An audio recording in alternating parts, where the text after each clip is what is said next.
ہنگو پاکستان سے ہیں اور بھائی سیم. ٹھیک ہے صحیح ماشاء اللہ. کب سے ہیں یہاں پہ ابو ظہبی میں؟ آپ کو بیٹھ جائیں بڑی ہیں کیا ماشاء اللہ. آپ بھائی کہاں کے ہیں؟ انڈیا کے زیادہ ہیں یہاں پر ابو ظہبی میں, ایسا ہی ہے ماشاء اللہ. اردو سب سمجھتے ہیں, بس یہ بیان نہیں ہے, یہی یہ بیان ہے, یہ بیان شروع ہو گیا ہے, سمجھ رہے ہیں نا, اس کو چھیڑے نہیں بار بار. ٹھیک ہے,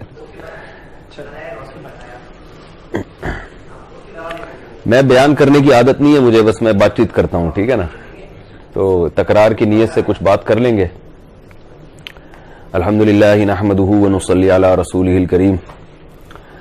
تکرار کا مطلب یہ ہے کہ جو باتیں میں کروں گا تو میں اپنے سے بھی خطاب کر رہا ہوں, وہ باتیں اللہ مجھے بھی عمل کی توفیق دے, آپ حضرات کو بھی. باقی کوئی میں اتنا بڑا آدمی نہیں ہوں کہ میں بیٹھوں اور کوئی اصلاحی بیانات کروں. انسان کی اپنی تربیت نہ ہو تو دوسروں کو کیا تربیت کرے گا وہ. تو نیت یہی ہوتی ہے کہ میری بھی تربیت ہو جائے, اللہ مجھے بھی عمل کی توفیق دے, آپ حضرات کو بھی عمل کی توفیق دے. تو جو بھی ٹوٹی پھوٹی باتیں ہم نے سیکھی ہیں وہ باتیں ہم ایک دوسرے سے ان کو شیئر کر لیں, ان کو آپس میں شرکت کر لیں ان باتوں میں. تو آپ سب کو حضرات کو معلوم ہے کہ ہم لوگ مسلمان ہیں الحمدللہ, مختلف خطوں سے آ کے جمع ہوئے ہیں. زیادہ تر یہاں انڈیا کے ہیں.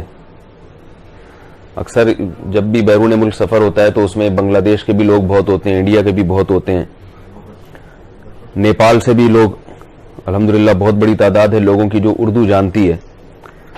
تو یہ جو گیدرنگ ہوتی ہے یا یہ جو ملاقات ہوتی ہے, اس میں کوئی قومیت کا اس سے کوئی تعلق نہیں ہے. نیپال, انڈیا, پاکستان, یہ سب الگ الگ ملک ہیں نا. زبان ایک ہے اس لیے کہ وہ تو اگر زبان ایک نہ ہوتی تو پھر بات سمجھ میں نہ آتی, ورنہ جو بنیادی رشتہ ہے وہ صرف کلمے کا رشتہ ہے. کلمے کا رشتہ ہے جو ہم سب کو آپس میں جمع کر دیتا ہے. تو اللہ تعالیٰ کی نظر میں جو رشتے ہیں نا کل, وہ صرف دو ہی ہیں. جو تعلقات ہیں نا, ہم نے تو بہت ساری چیزیں بنا لی ہیں, یہ پٹھان ہے, یہ پنجابی ہے, یہ سرائکی ہے, یہ انڈیا ہے, یہ فلانا ہے, یہ ڈھمکانا ہے, یہ اس کی کیا زبان ہے. اللہ کی نظر میں دو ہی قومیں ہیں, ایک مسلمان اور ایک غیر مسلم. بعض لوگوں نے تو یہ دو قومیں بھی ختم کر دی, بعض نے کہا کہ کوئی سب انسان ہے, برابر ہیں. تو اسلام میں ایسا نہیں ہے. اسلام میں دو قومیں ہیں. ایک قوم کیا کہلاتی ہے, میرا خیال ہے آپ لوگ بھی ساتھ دیں گے تو بات چلے گی نا آگے. ایک قوم کیا کہلاتی ہے, مسلمان کہلاتی ہے. دوسری قوم غیر مسلم. تو جو مسلم قوم ہے, میں آپ کا تعارف کرتا ہوں, پہلے ذرا بات ختم ہو جائے, ٹھیک ہے ماشاءاللہ. تھوڑا سا پیچھے ہو جائیں, بلکہ نہیں آگے ہو جائیں تاکہ ان کو جگہ مل جائے.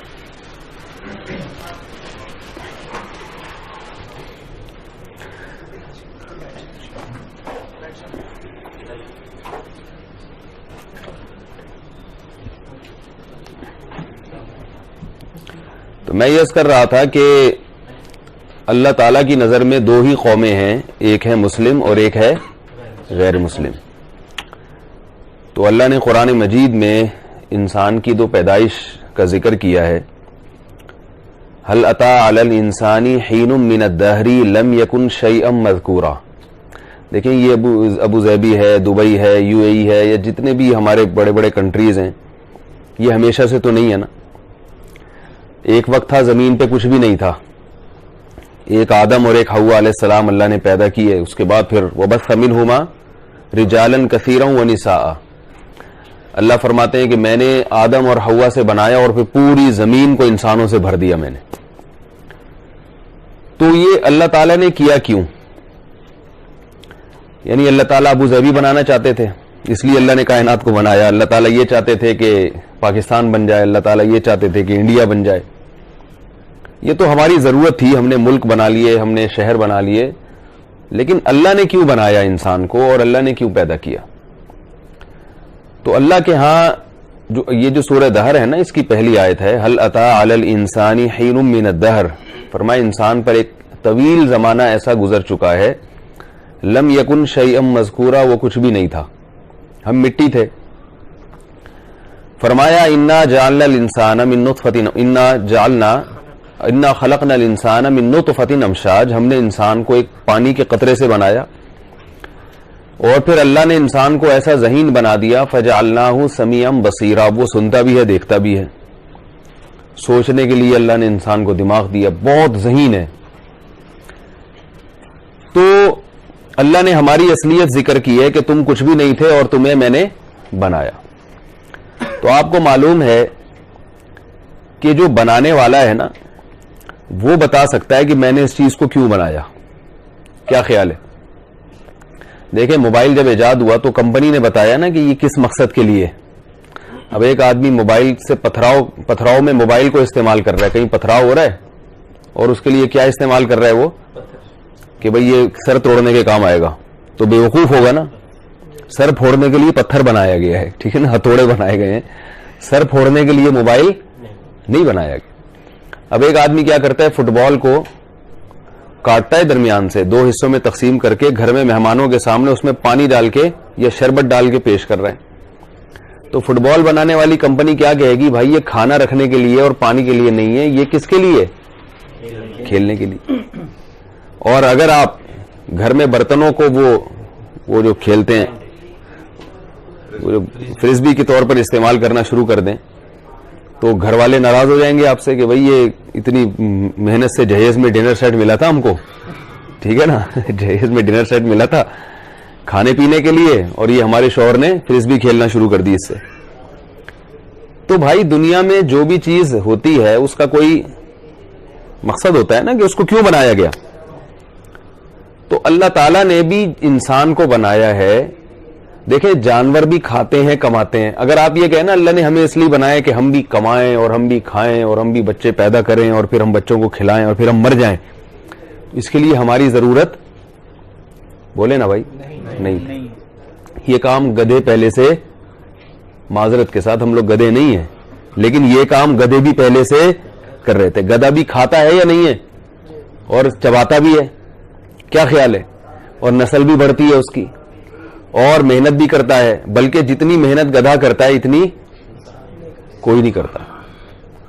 تو محنت سے اگر آپ اعلیٰ انسان بن سکتے ہیں تو گدھا پھر سب سے اعلیٰ اور برتر ہے کہ محنت اس کی سب سے زیادہ ہے.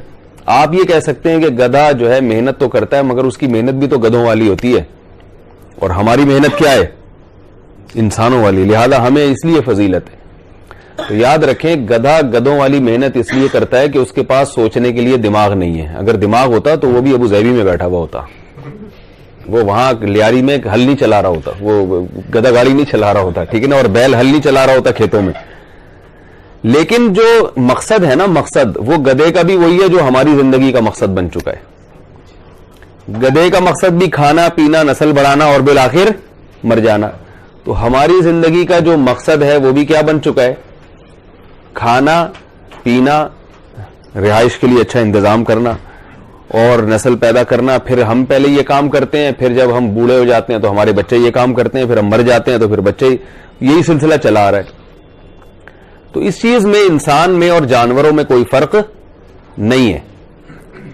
تو اب سوچنے کی بات یہ ہے کہ اللہ تعالیٰ نے اگر ہمیں اس کام کے لیے پیدا کیا تھا کہ کھاؤ پیو اور موج مستی کر کے مر جاؤ، تو یہ تو اللہ کی حکمت کے بہرحال خلاف ہے. یہ کوئی تو ایسی مخلوق ہونی چاہیے نا جس کو کوئی بڑا کام دیا ہو اللہ نے، کوئی تو ایسی مخلوق ہونی چاہیے. تو اس لیے میں عرض کر رہا ہوں هل اتى على الانسان حين من الدهر لم يكن شيئا مذكورا. اللہ فرماتے انسان کچھ بھی نہیں تھا، ہم نے انسان کو بنایا فجعلناه سميعا بصيرا، وہ سنتا بھی ہے دیکھتا بھی ہے. اور پھر کیا ہوا؟ انا هديناه السبيل، پھر ہم نے انسان کو راستے بتا دیے، صحیح راستہ بھی اور غلط راستہ بھی. یہاں سے انسان کے اور جانور کے جو لائف سٹائل ہے نا اس میں فرق شروع ہو جاتا ہے. سمجھ میں آ رہی ہے بات؟ میرا خیال ہے میں سمجھا نہیں پا رہا اپنی بات، کہ جانور کے پاس غلط اور صحیح راستے کی تمیز نہیں ہوتی، بلکہ آپشن ہی نہیں ہے کہ وہ غلط پہ چلے یا صحیح پہ چلے. جانور کے پاس صحیح اور غلط کا آپشن نہیں ہے. کیا مطلب؟ جانور کے پاس یہ آپشن نہیں ہے کہ سچ بولے یا 2 نمبری کر کے جھوٹ بولے. یہ آپشن ہے جانور کے پاس. جو وہ بولنا ہے وہ اسے سچ بولنا ہے تو سچ بولے گا, جھوٹ بولنا ہے تو جھوٹ بولے گا. یعنی اللہ نے اس میں ڈال دیا جو جانور نے کرنا ہے, جیسا اس کو چلنا ہے وہ اللہ نے اس کی فطرت میں ڈال دیا. جانور کے پاس یہ آپشن نہیں ہے کہ وہ وفادار بن جائے یا بے وفا بن جائے. اللہ نے جس جانور کو با وفا بنانا تھا اس کو وفاداری کے جو سافٹ ویئر ہے نا اس میں انسٹال کر دی اللہ نے. کتا بے وفا ہوتا ہے یا وفادار ہوتا ہے؟ پوری دنیا میں جہاں بھی جائیں گے, چاہے اس کے سروزہ لگاؤ یا نہ لگاؤ, کیا خیال ہے کتے نے پھر بھی وفا کرنی ہے کہ نہیں کرنی؟ بولیں گے تو بات چلے گی بھائی. میں نے کہا بیان نہیں ہو رہا, یہ بات چیت ہو رہی ہے. وہ اس میں آپ کھل کے جو سوال پوچھنا ہو آپ کریں, کہ کوئی میں غلط بات کر کے جاؤں تو آپ بولیں مولوی صاحب یہ بات ہماری سمجھ میں نہیں آ رہی ہے, غلط باتیں نہیں کرو آپ یہاں پہ. تو اس لیے کہ بیان نہیں ہے, بات چیت ہے آپ سے. تو کتا جو ہے, کتا وہ وفادار ہوتا ہے نا, کیا خیال ہے بھائی؟ آپ کے یہاں نہیں ہوتا میرا خیال ہے, وہ جو پیچھے بیٹھے ہوئے ہیں. تو پھر ذرا جی بولے نا ایسے کہ. تو کیا کتے کو کسی نے بتایا ہے, اس کے ماں باپ نے سکھایا ہے کہ دیکھو جو بھی بوٹی ڈالے تو دم ہلانا اور سر جھکانا اس کے سامنے اور آئندہ اس کی حفاظت کرنا؟ یہ قدرت نے پیدائشی طور پہ اس میں وفاداری کے سافٹ ویئر ڈال دیے. اب وہ خود بخود وفا کرے گا.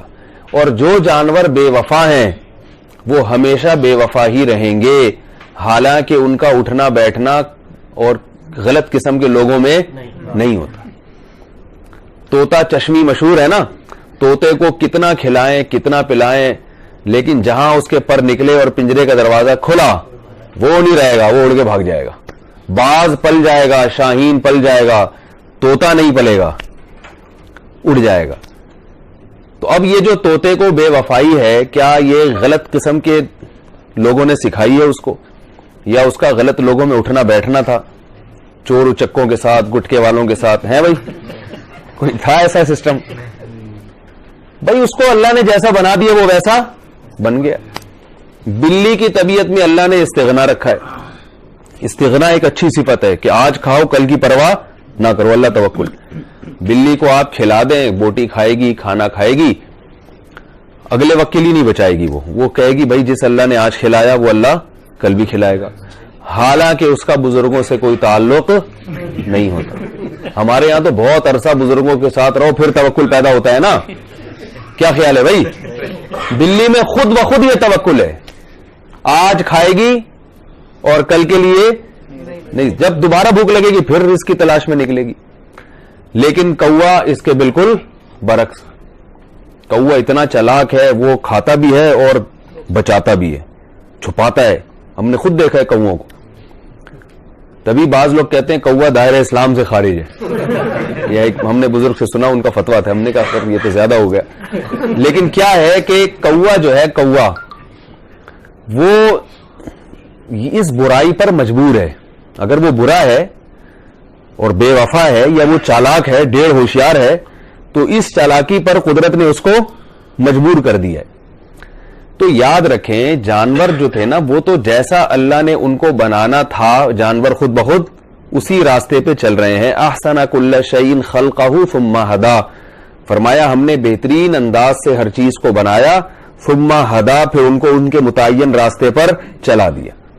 تو ہر چیز ایسے ہے, صرف یہ انسان ہے جس کے پاس آپشن ہوتا ہے.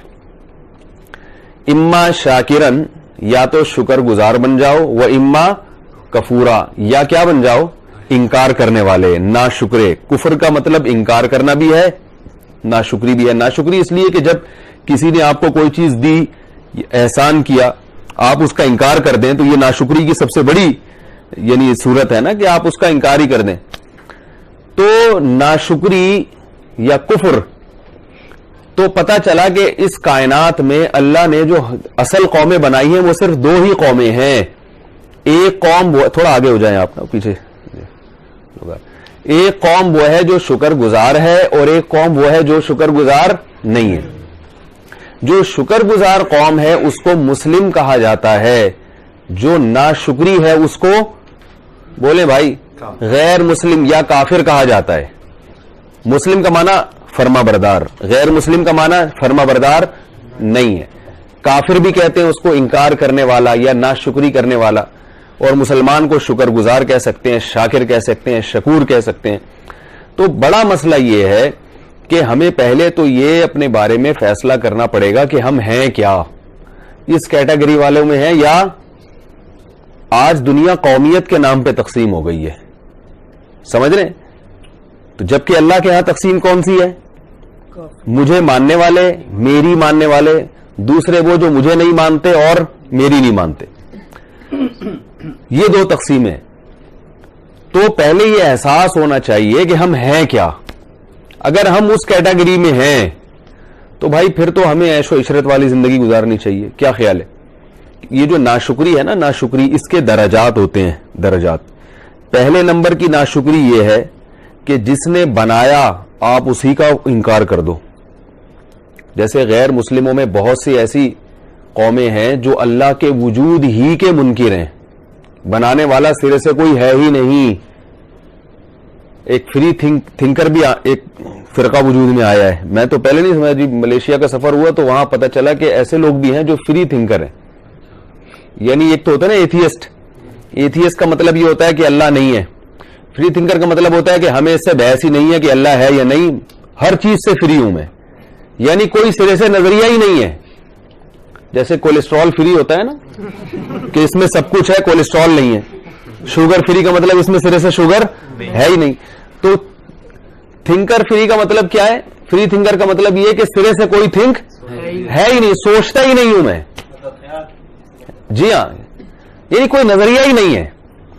بھائی ایتھیسٹ تو کہتے ہیں اللہ نہیں ہے, یہ کائنات خود سے بنی ہے. اور جو جس کی کوئی تھنک ہی نہیں, وہ کہہ رہے ہیں ہمیں اس سے بحث ہی نہیں ہے کہ خود سے بنی ہے یا کسی نے بنایا. ہمارا کیا, ہمیں تو روٹی چاہیے, کھانا چاہیے, جاب چاہیے, تنخواہ چاہیے, پیسے چاہیے, بس ہم تو اسی طرح زندگی گزاریں. ہمیں یعنی سرے سے کوئی نظریہ ہی نہیں ہے. تو مسئلہ یہ ہے کہ یہ سب سے بڑی ناشکری ہے کہ جس نے بنایا, جس نے پیدا کیا, جو کھلا رہا ہے, پلا رہا ہے, آپ اس کے بارے میں جاننے کی کوشش ہی نہیں کرتے. آپ اس کے بارے میں بالکل نظریاتی طور پر آزاد ہو گئے ہیں کہ ہمیں ضرورت ہی نہیں ہے. کیوں ضرورت نہیں ہے بھائی آپ کو؟ آپ ایک جنگل میں پڑے ہوئے ہو, قحط سے مرنے کا امکان ہو آپ کے, کوئی پرسان حال نہیں ہے. آپ کو یقین ہو گیا کہ یہاں میں اکیلا پڑے پڑے ریگستان میں مر جاؤں گا, ٹھیک ہے نا. لیکن آپ کی آنکھ لگتی ہے, تو جب آنکھ کھلتی ہے تو آپ دیکھتے ہیں کہ میرے قریب پانی کا گلاس رکھا ہوا ہے اور میرے ایک طرف روٹی اور سالن رکھا ہوا ہے, ٹھیک ہے نا. آپ بڑے خوش ہوتے ہو, یار یہ پتہ نہیں کون رکھ کے چلا گیا. ذرا بھی غیرت ہوگی تو تجسس کی کوشش کریں گے کہ نہیں کریں گے؟ دائیں بائیں دیکھیں گے. اب آپ کیا کرتے ہیں, اٹھتے ہیں, کھاتے ہیں, پانی پیتے ہیں, اس کے بعد پھر آپ کہتے ہیں چلو ایک ٹائم کا تو ہو گیا, اگلا پتہ نہیں کیا ہوگا, اگلے ٹائم پہ زندہ رہوں گا. پھر آپ کو بھوک لگتی ہے, کچھ وقت کے بعد پیاس لگتی ہے, مرنے لگتے ہیں, آپ موت کی امید پہ لیٹ جاتے ہیں اور سو جاتے ہیں. پھر آپ کی آنکھ کھلتی ہے, تو پھر آپ آنکھ لگتی ہے, پھر جب آنکھ کھلتی ہے تو پھر دیکھتے ہیں کہ جناب کھانا رکھا ہوا ہے اور ٹھنڈا پانی کا گلاس قریب میں رکھا ہوا ہے آپ کے. اب آپ کو پھر فکر ہوگی کہ نہیں ہوگی, یار یہ کون ہے جو میرے لیے کر کے جا رہا ہے. آپ دائیں بائیں دیکھو گے, آپ غور کرو گے, آپ تجسس کی کوشش کرو گے. پھر یہاں تک بھی آپ کوشش کرو گے کہ بار بار جب یہ عمل آپ کے ساتھ ہوگا تو آپ جھوٹ موٹ کی آنکھیں بند کر کے لیٹ جاؤ گے. آپ کہو گے اب میں یہ ظاہر کروں گا کہ میں سو رہا ہوں, لیکن حقیقت میں سو نہیں رہوں گا, بلکہ جیسے ہی کوئی آئے گا میں آنکھ کھول کے فوراً اس کو پکڑ لوں گا اور بولوں گا بھائی تم میرے پر اتنا احسان کیوں کر رہا ہے, مجھ سے اس کی قیمت وصول کرو, یا کم سے کم درجہ کیا ہے بھائی شکریہ ہی کہہ دوں گا اس کو میں. اب اگر کوئی شخص اس موقع پر مدد کر کے جا رہا ہو آپ کی ریگستان میں, بار بار پانی بھی رکھ رہا ہو, بار بار کھانا بھی رکھ رہا ہو, اور آپ جناب آپ کی تھنک کیا ہے, آپ اٹھتے ہیں اور کھا پی کے سو جاتے ہیں, نہ دائیں دیکھتے ہیں, نہ بائیں دیکھتے ہیں, نہ کوشش کرتے ہیں کون ہے. کوئی آپ سے آ کے کہتا ہے یار تم پر اتنا کوئی احسان کر رہا ہے تو تم دیکھو تو صحیح. آپ کو مجھے کیا اس سے, بھائی میں کیا ہوں, میرا کوئی نظریہ سرے سے ہے ہی نہیں, مجھے کھانے سے مطلب, مجھے پینے سے مطلب. تو یہ شکر گزاری ہوگی یا ناشکری ہوگی؟ اور جو ناشکری ہے تو اس ناشکری پر ایسے شخص کو سزا ملنا کہ اس سے وہ رزق چھین لے, یہ سزا کا حقدار ہوگا یا نہیں ہوگا؟ یہ اگر اس کھانا لانے والے اور پانی لانے والے کو پتا چلے کہ یہ ذرا بھی دائیں بائیں نہیں دیکھ رہا اور کچھ بھی نہیں, تو وہ کہے چھوڑو یار اس کو کیا کرنا ہے, ایسے ناشکرے کو, تو وہ صحیح غلط کرے گا, صحیح کرے گا, یہ یقیناً صحیح کرے گا کہ اس کے منہ سے نوالا چھین لے گا وہ. تو یاد رکھیں جیسے صحرا میں کوئی شخص پڑا ہوا ہو اور اس کے لیے کھانے اور پینے کا انتظام کر دینا جیسے یہ احسان ہے, اسی طرح انسان کے دنیا میں آنے سے پہلے ماں کی چھاتیوں میں دودھ کا انتظام کر دینا یہ بھی کس کا احسان ہے بھائی؟ اللہ کا احسان ہے. اگر ماں کی چھاتیوں میں دودھ پیدا نہ ہوتا تو ہم زندہ نہیں رہتے, تڑپ تڑپ کے ایڑیاں رگڑ کے مر جاتے. سائنس آپ کو اتنا تو بتا دیتی ہے کہ ماں کی چھاتیوں میں دودھ کیسے پیدا ہوتا ہے, لیکن یہ نہیں بتاتی کہ یہ سسٹم کسی نے بنایا ہے. یہ خود بخود اتنا زبردست سسٹم ماں کے پیٹ میں, ماں کی چھاتیوں میں پیدا نہیں ہو سکتا. کیسی عجیب بات ہے کہ وہ ماں جو پہلے روٹی کھاتی تھی اس سے خون بنتا تھا, اس سے ہڈیاں بنتی ہیں اس کی, جیسے ہی بچے کی پیدائش کا وقت آیا تو اسی روٹی سے اب کیا بن رہا ہے؟ دودھ بن رہا ہے. یہ کیا اتفاقی واقعہ ہے؟ یہ کہ اتفاق سے ایسا ہو رہا ہے کیا؟ خود بخود ہو رہا ہے یہ سارا نظام. اب کوئی آپ کو آ کے بتائے کہ بھئی یہ خود بخود نہیں ہو رہا, آپ کہیں چھوڑو یار ہمیں اس سے کیا بحث ہے کہ خود بخود ہو رہا ہے یا کوئی کر رہا ہے. میرا تو کوئی تھنک ہی نہیں ہے, میں سوچتا ہی نہیں اس ٹاپک پر کہ کوئی کرنے والا ہے یا نہیں. چھوڑو بس لیبارٹری میں سائنسدان جو ہے نا وہ اپنے ٹیسٹ کرتے ہیں اور اس سے پتا چل جاتا ہے کہ دودھ میں کیا کیا چیزیں رکھی ہوئی اور دودھ بنتا کیسے ہے ماں کے پیٹ, ماں کی چھاتی میں. بس ہمیں اتنا کافی ہے. باقی یہ سسٹم کس نے بنایا, یہ ماں کے جسم میں یہ جو ہے نا رکھا کس نے ہے یہ سسٹم, ہمیں اس سے بحث کی ضرورت نہیں ہے. تو اس سے بڑی کوئی ناشکری ہو سکتی ہے؟ پھر آپ جب دنیا میں آئے تو صرف آپ کو دودھ کی ضرورت نہیں تھی, آپ کو آپ کی رکھوالی کے لیے ایک عدد محبت کرنے والی ماں کی ضرورت بھی تھی. اس کا بھی اللہ نے پیشگی انتظام کر دیا کہ نہیں کر دیا؟ پھر باپ کی ضرورت بھی تھی. جو محبت ماں دیتی ہے وہ باپ نہیں دیتا, اور جو باپ محبت دیتا ہے وہ ماں نہیں دیتی. تبھی وہی بچہ صحیح خوش قسمت سمجھا جاتا ہے جس کی ماں بھی زندہ ہو اور باپ بھی زندہ ہو, کیونکہ وہ جس طرح ٹوٹ کے محبت کرتے ہیں اس طرح کوئی محبت نہیں کرتا. تو والدین کے دل میں اللہ نے محبت پیدا کر دی. اس وقت تو بچے تھے, آپ کی میں سمجھ بوجھ نہیں تھی. جب آپ بڑے ہو گئے تو کیا آپ کو یہ سوچنا نہیں چاہیے کہ کون ہے جس نے مجھ پر یہ احسان کیا کہ جب مجھے بہت زیادہ محبت کی ضرورت تھی تو اس نے میرے والدین کے دل میں میری محبت پیدا کر دی. ورنہ کسی غیر کا بچہ کوئی پال کے دکھائے, تھوڑی دیر آدمی گود میں رکھتا ہے, اس کے بعد کہتا ہے بھائی اس کو لے جاؤ تنگ کر رہا ہے, ماں باپ نہیں چھوڑتے اس کو. آپ کہہ سکتے ہیں یہ تو فطرت ہے. آج کل کیا کرتے ہیں غیر مسلم نے ہر چیز کو نیچر کے کھاتے میں ڈال دی ہے کہ یہ تو نیچرل ہے ماں باپ کی محبت ہونا. تو یہ نیچر بنائی کس نے؟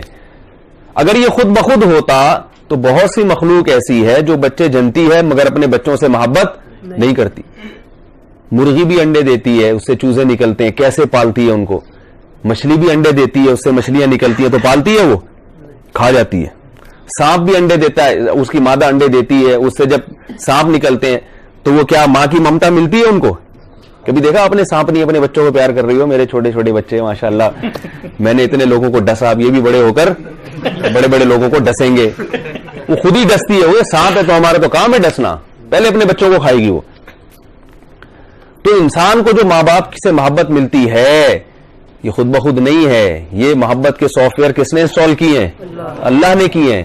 تو تجسس ہونا چاہیے کہ بھائی کوئی ذات ہے جس نے بچپن میں ہمارے لیے ایسا انتظام کیا, باپ اور ماں کی ہمیں محبت دے دی اس نے. پھر جب ہم پھر کیا ہے؟ اللہ فرماتے ہیں انزل من السماء ماء خلق من الماء بشرا فجعله نسبا وصهرا. پانی سے انسان کو بنایا اور پھر اسے خاندان میں پیدا کیا, اور پھر آسمان سے پانی برس. ہمیں ضرورت ہے کھانے کی, گندم کی, چاول کی, گوشت کی, کیا کیا چیزیں ہیں.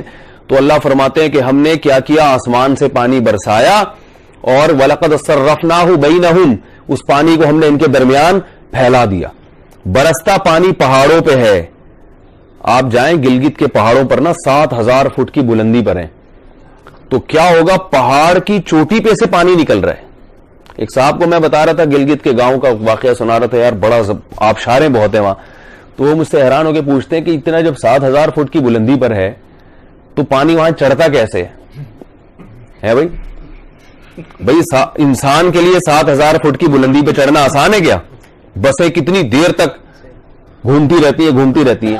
تو وہاں تو پانی کم ہونا چاہیے نا, لیکن پہاڑی علاقوں پہ پانی اکثر زیادہ ہوتا ہے. زیادہ تر پہاڑی علاقوں پہ پانی ہوتا ہے, زیادہ تر گرینری انہی علاقوں میں ہوتی ہے. اور کمال کی بات یہ ہے کہ چلو بارشوں کا پانی وہاں برس رہا ہے, چشمے بھی زیادہ تر کہاں ہوتے ہیں؟ پہاڑی علاقوں میں ہوتے ہیں. وہ پانی زمین میں جا کے نیچے نہیں جاتا, اللہ اس پانی کو ریورس گیئر لگا دیتے ہیں اور پہاڑ کی چوٹیوں سے پانی نکلتا ہے. کیوں؟ اس لیے کہ اللہ نے انسان کو زمین میں جب پھیلایا ہے تو اس میں پہاڑ بھی ہے, میدان بھی ہے. اگر میدانوں میں پانی زیادہ ہوتا تو پہاڑ پہ رہنے والی مخلوق کو پانی نہیں ملتا. اللہ نے کہا پہاڑ کی چوٹی پہ پانی زیادہ پیدا کرو, میدان میں خود بخود پھسل کے پہنچ جائے گا پانی. تو پہاڑ پہ رہنے والے انسان کو یہ نہیں سوچنا چاہیے کہ یہ جو وہ ایک گلاس پانی رکھ کے جا رہا ہے صحرا میں, اس کو تو خیال ہوتا ہے اور ہونا بھی چاہیے کہ کون پلا رہا ہے. اور یہاں جو پورے چشمے بہ رہے ہیں پہاڑوں سے, صاف پانی ابل رہا ہے پہاڑوں کی چوٹیوں سے, اور بڑے بڑے چشمے, اور پھر وہ چشمے مل کے بڑے بڑے دریا بنتے ہیں, اور پوری قوم سیراب ہوتی ہے. نل کے جب کھولو پانی نکل رہا ہوگا اس میں سے, اور لائنوں کا پانی اور پینے کا پانی, کپڑے بھی اسی میں دھل رہے ہیں. اتنا پانی پیدا ہو رہا ہے, آسمان سے برس رہا ہے. تو اور یہی پانی زمین میں جا رہا ہے تو گندم اور نباتات پیدا کر رہا ہے. آپ زمین کو کھود کے دیکھیں, نہ اس میں کیلے کا رنگ نظر آئے گا, نہ مالٹے کا رنگ نظر آئے گا, نہ ناشپاتی نظر آئے گی, نہ گندم. وہ کیا ہے؟ گوبر اور مٹی, کچھ بھی نہیں ہے. لیکن وہی پانی زمین پہ لگتا ہے, اسی میں خربوزے پیدا ہو رہے ہیں, نکل رہے ہیں. زمین ایسا لگ رہا ہے زمین جو ہے نا خزانے نکال رہی ہے, خربوزے نکال رہی ہے, گندم نکال رہی ہے, چنے کی دال نکال رہی ہے, ماش کی دال نکال رہی ہے, اور جناب لوبیا نکال رہی ہے, کالا چنا ہے. کبھی ہوٹل جائے نا تو وہ کھانوں کے نام کیسے لیتا ہے؟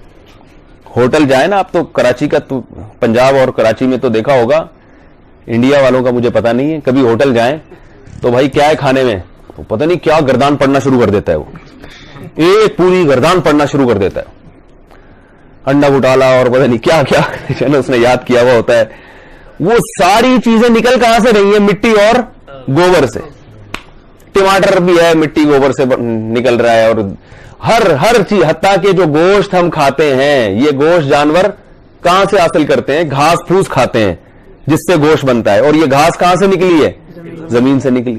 دودھ ہم پیتے ہیں, اللہ نے فرمایا ان لکم فی الانعام لعبرۃ, ان چوپایوں میں تمہارے لیے عبرت کا سامان ہے. ان کو دیکھو گے تو پتا چلے گا کہ تمہارا رب بڑا مہربان ہے اور بڑی قدرت والا ہے.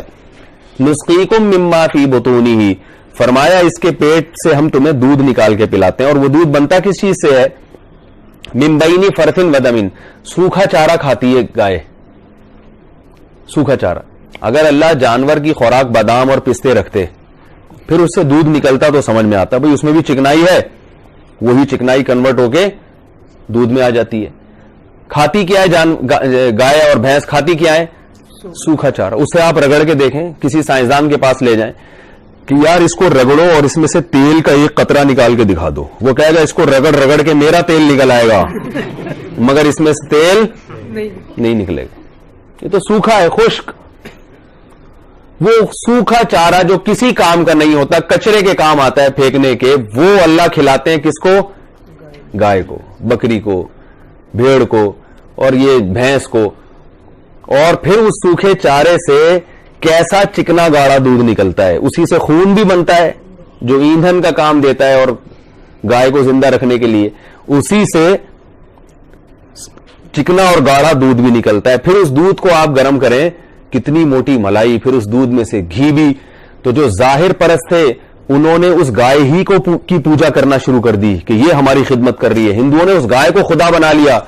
اللہ فرماتے ہیں لا تسجدوا للشمس ولا للقمر, نہ سورج کو سجدہ کرو نہ چاند کو, ان کے حسن کو دیکھ کر, ان کی طاقت کو دیکھ کر ان سے متاثر نہ ہو.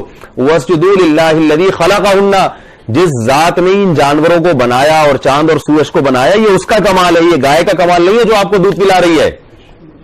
یہ گائے بنانے والے کا کمال ہے کہ اس جانور سے تمہارے لیے اتنا بالٹیاں بھر بھر کے دودھ نکال رہا ہے. وہ فرمایا کہ نسقیکم مما فی بطونہا من بین فرث ودم لبنا خالصا سائغا للشاربین. جب دودھ نکلتا ہے تو آپ دیکھیں اس میں نہ خون کی بدبو ہوتی ہے, نہ خون کی رنگت ہے, نہ گوبر کی بدبو, نہ گوبر کی رنگت. ان تمام چیزوں سے خالص, اور مزے کا کتنا ہے؟ سائغا للشاربین, پینے والوں کے حلق میں پھسلتا چلا جاتا ہے. تو آپ ریگستان پہ لیٹے ہوئے ہیں, وہ پانی بھی پلا کے جا رہا ہے, دودھ بھی رکھ کے جا رہا ہے, ٹھیک ہے نا, آپ پیے جا رہے ہیں, اور ہم سب ایسے ہی کر رہے ہیں. یہ دنیا تو ریگستان ہے, اس میں کچھ بھی نہیں ہے. اگر اللہ پانی برسانا چھوڑ دے تو یہ جو ہے وہ یہاں کچھ پیدا ہوگا, پھر کچھ نظر آئے گا ہمیں لہلاتا ہوا؟ سب ختم ہو جائے گا. یہ بلڈنگیں اور یہ سڑکیں اور یہ ہماری جو ہے نا جتنی بھی پھو پھاں ہے, یہ 2 منٹ کے اندر ختم ہو جائے گی. صرف ایک آسمان کا پانی ہے جو برس رہا ہے, اور یہ ساری چیزیں اور ہماری جو ملوں کی مشینیں ہیں ان کا پہیا گھوم رہا ہے, اور اس سے کیا کیا چیزیں پیدا ہو رہی. تو یہ اللہ کا کتنا بڑا انعام ہے, کتنا بڑا احسان ہے کہ اس نے بنایا, پھر اس نے جوان کیا. پھر اللہ فرماتے ہیں کہ فجعل من هو الذي خلق لكم هو الذي جعل لكم من انفسكم ازواجا. پھر انسان جب بلوغت کی دہلیز پہ قدم رکھتا ہے تو مرد ہے تو اس میں عورت کی رغبت پیدا ہوتی ہے, عورت ہے تو مرد کی رغبت پیدا ہوتی ہے. تو اللہ نے مرد کے لیے عورت کو اور عورت کے لیے مرد کو بنایا. ایسا نہیں کہ سارے مرد ہی پیدا کر دیے اور ان کی تسکین کے لیے عورت کو نہ بنایا ہو, ایسا نہیں کہ ساری عورتیں ہی پیدا کر دی ان کے لیے مرد کو نہ بنایا.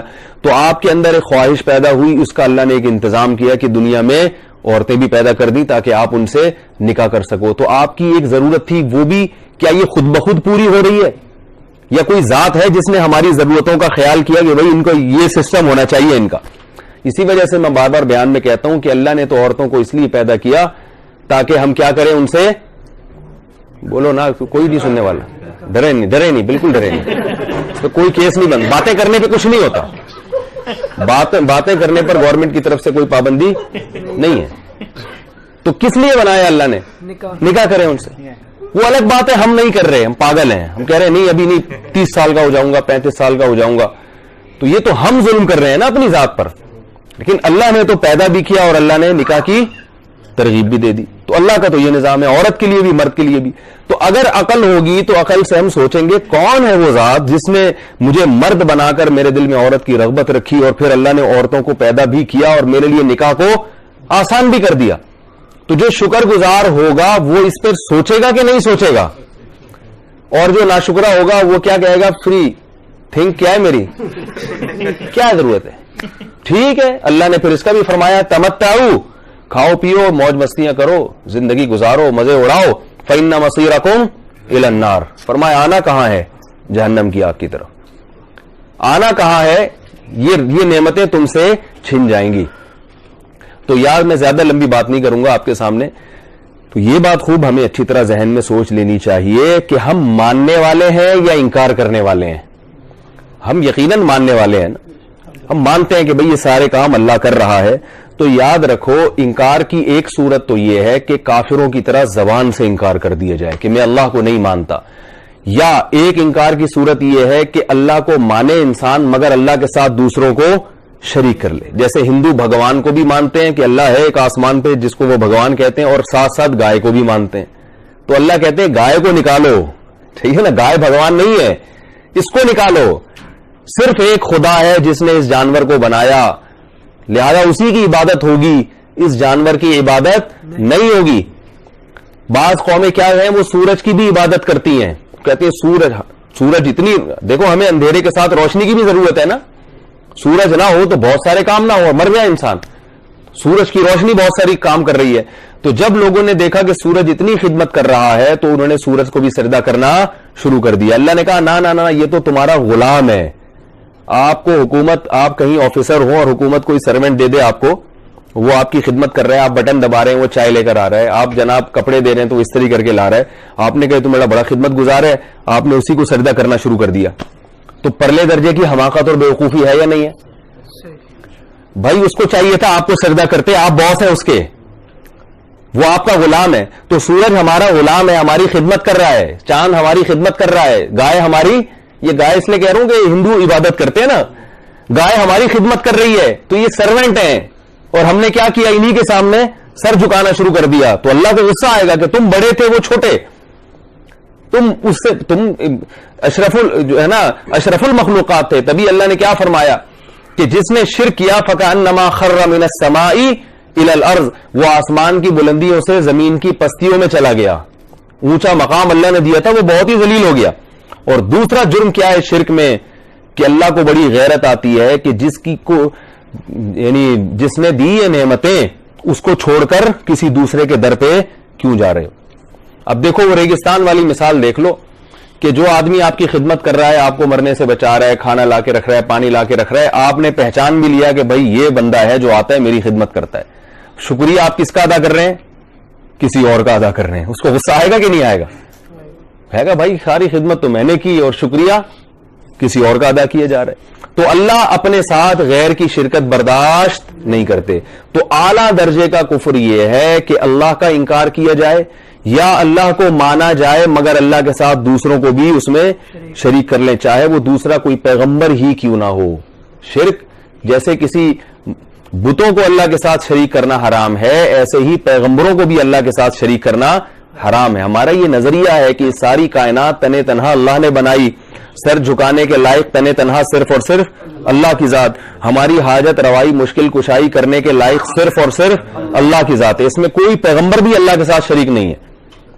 اگر آپ پیغمبر کو بھی شریک کریں گے, دیکھو عیسائی حضرت عیسیٰ علیہ السلام کو اللہ کا بیٹا مانتے ہیں, معبود مانتے ہیں, جنتی ہے یا جہنمی ہے؟ حالانکہ اللہ کے محبوب بندے تھے عیسیٰ ابن مریم.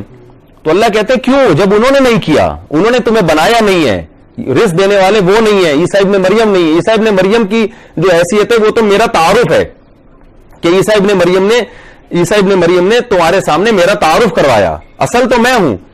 تو جب پیغمبروں کو اللہ کے ساتھ شریک نہیں کیا جا سکتا تو اولیاء اللہ کو کیسے شریک کیا جا سکتا ہے؟ تو ناشکری کا پہلا مقام کیا ہے کہ آپ اللہ کا انکار کریں یا اللہ کے ساتھ کسی کو شریک کریں. تو مسلمان جو ہے توحید پرست, وہ ناشکری کے اس مقام پہ تو الحمدللہ نہیں ہوتا. ہم سب اللہ کو مانتے ہیں, ہم سب مانتے ہیں کہ بھئی اس کائنات کو بنایا ہے اللہ نے, بنایا ہے اور وہ یہ سارے کام وہ کر رہے ہیں. لیکن ناشکری کا ایک دوسرا درجہ بھی ہے, وہ یہ ہے کہ آپ سب کچھ ماننے کے باوجود کہ سارے کام یہ کر رہا ہے مگر اس کا شکریہ ادا کرنے کے لیے تیار نہیں. کہہ رہے ہیں بھائی ٹھیک ہے کر رہے ہیں تو کیا کریں بھائی, میں ریگستان میں مرنے والا تھا, اس نے پانی لا کے پلا دیا, تو میں کیوں بولوں تھینک یو, میں کیوں بولوں شکریہ, میں کیوں بولوں جزاک اللہ, بس ہے نا ہو گیا تو ٹھیک ہے اب کیا ہے چلو یہاں سے جاؤ. یہ بھی تو بڑی بے شرمی کی بات ہے یا نہیں ہے؟ تو آپ نے مان لیا کہ بھئی اللہ نے ماں کی چھاتیوں میں دودھ پیدا کیا تھا, اللہ نے کھلایا, اللہ نے پلایا, تو اب کیا کریں؟ داڑھی رکھیں کیا؟ اب بھئی اللہ نے کہا داڑھی رکھو تو کیوں رکھیں داڑھی؟ اللہ نے کہا نماز پڑھو تو چھوڑو یار, بس کھلایا پلایا تو کھا لیں گے, صبح ناشتہ کر لیں گے نا. کیا خیال ہے بھئی؟ اللہ نے کہہ دیا کہ اللہ نے کہا نا کہ میں نے یہ ساری نعمتیں کی ہیں, تو اب اللہ نے کہا کہ میرا شکر ادا کرو نا. پہلے تو یہ بتائیں اللہ نے کہا ہے کہ نہیں کہا؟ یا آپ سمجھ رہے ہیں شاید کہا ہی نہیں ہے کہیں. اللہ نے کہا ہے نا کہ اما شاکرن, شکر گزار لوگ بنتے ہیں یا کیا بنتے ہیں؟ ناشکرے. تو اب شکر گزاری کا پہلا درجہ اللہ کو ماننا, وہ الحمدللہ حل ہو گیا, وہ ہم سب مانتے ہیں.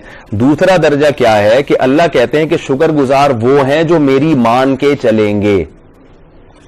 سمجھ رہے ہیں کہ نہیں سمجھ رہے؟ جس چیز کو میں کہہ دوں کہ مت کرو اس کام سے رک جائیں گے, اور جس چیز کو میں کہہ دوں کہ یہ لازمی کرنا ہے تو وہ کام کریں گے.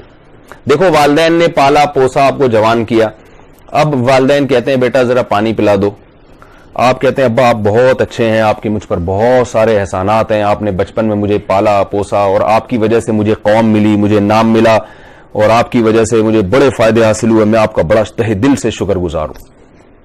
ابا کہتے ہیں بیٹا ٹھیک ہے لیکن میرے سے چلا نہیں جا رہا, تو ذرا وہاں سے ایک گلاس پانی تو لا دے. آپ کہہ رہے ہیں ابا دیکھو یہ تو میں مانتا ہوں کہ آپ میرے کیا ہیں, ابا ہیں, یہ بھی مانتا ہوں کہ آپ بہت اچھے ہیں, آپ کی نعمتیں بہت ہیں, پانی نہیں پلاؤں گا میں آپ کو. ہے بھائی پانی, ہم لوگ کا یہی حال ہے. ابا نے کہا چل بیٹا ایسا کر, اچھا کم از کم یہ جو میں کر رہا ہوں کہہ رہا ہوں کہ یہ کرو وہ تو نہیں کر رہے, لیکن یہ جو ابھی کر رہے ہو نا کہ تم جو کام کچھ بھی کر رہے ہو وہاں بیٹھ کے, یہ نہ کرو. صحیح ہے نا؟ انگلیاں نہ چٹکو میرے سامنے بیٹھ کے, ایک مثال دے رہا ہوں, بعض لوگ چٹک رہے ہوتے ہیں نا, وہ غصہ آتا ہے لوگ بڑے کو, انگلیاں نہ چٹکو. آپ کہیں وہ تو میں چٹکوں گا, مجھے بڑا سکون ملتا ہے انگلیاں چٹکنے سے. تو ابا کہے گا بھائی پھر کیا ضرورت ہے میری اتنی تعریفیں کرنے کی, ایسا ماننا نہ ماننا کیا ہے, برابر ہے. تو ہم یہ تو نہیں کہتے کہ ماننا نہ ماننا برابر ہے, بہرحال مسلمان چاہے نافرمانی کیوں نہ ہو, کافر سے پھر بھی بہتر ہے اللہ کی نظر میں. لیکن عرف کے لحاظ سے دیکھا جائے تو بھائی شکر گزار اس کو کہتے ہیں کہ اللہ نے جب کہہ دیا کہ یہ کرو تو ہم کر لیں, اور جب اللہ نے کہا نہیں کرو تو ہم نہیں کریں. اللہ نے کہا نا فرض نماز پڑھنے کا, اللہ نے کہا نا داڑھی رکھنے کا. میرا مقصد کسی بغیر داڑھی والے کو مذاق اڑانا نہیں, ہم داڑھی ہو کے بھی ہو سکتا ہے بدتر ہو. یہ تو پورا اعمال تولے جائیں گے نا قیامت کے دن. تو ایک نیکی تو نظر آتی ہے کسی کی, ہو سکتا ہے برائیاں اس کے اندر. تو مقصد تو ایک بات کو واضح کرنا ہے کہ اللہ نے کہا بھائی داڑھی رکھ لو, اللہ نے عورت کو کہا پردہ کر لو, کہا نا اللہ نے. وہ الگ بات ہے کہ آج کل ایسے پروفیسر لوگ مارکیٹ میں آ رہے ہیں جو پردے کا بھی انکار کر دیا, داڑھی کا بھی انکار کر دیا, نماز کا بھی انکار ہو رہا ہے آہستہ آہستہ, زکوٰۃ کا بھی انکار ہو رہا ہے. ایک نے کہا کہ زکوٰۃ تو یہ ٹیکس ہے نا, یہی زکوٰۃ ہے. تو وہ ساری چیزیں آہستہ آہستہ دین میں کیا ہو رہی ہے, تحریف. لیکن ہر دور میں ایسے علماء موجود رہیں گے اس تحریف سے دین کو بچاتے رہیں گے. تو جو اصل ہمارا دین ہے قرآن و سنت ہے, اس میں نماز بھی ہے, کیا خیال ہے بھائی, اس میں زکوٰۃ بھی ہے, اور اللہ کے رسول نے حکم دیا اعفوا اللحا, داڑیاں بڑھاؤ. اور آپ صلی اللہ علیہ وسلم نے عورت کو کیا حکم دیا, پردے کا حکم. قرآن میں ہے نا یدنین علیہن من جلابیبہن, گھر سے باہر نکلیں تو چادریں لٹکائیں.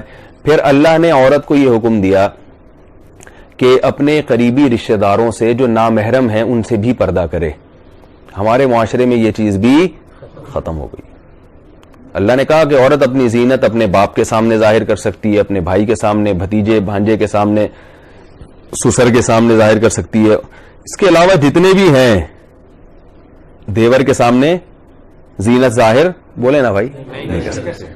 اب ہم کہتے ہیں بہت مشکل حکم میں نہیں ہوتا بھائی, گھروں میں ایسے نہیں ہو سکتا عورت دیور سے بھابھی میری مجھ سے پردہ کرے, یہ ہم لوگ نہیں ایسے, ہم لوگ یہ. تو بھائی آپ لوگ پھر جو ہیں پھر آپ یہ نہ بولیں نا کہ ہم لوگ مسلمان ہیں. کیا خیال ہے, یا تو یہ بولیں بھائی مشکل بہت ہے مگر اللہ کا حکم بالکل صحیح ہے, ہمیں مشکلات ہو رہی ہیں, ہم دعا کرتے ہیں, کوشش کرتے ہیں, اللہ بڑے ناشکرے ہیں, تو ہمیں توفیق دے دے.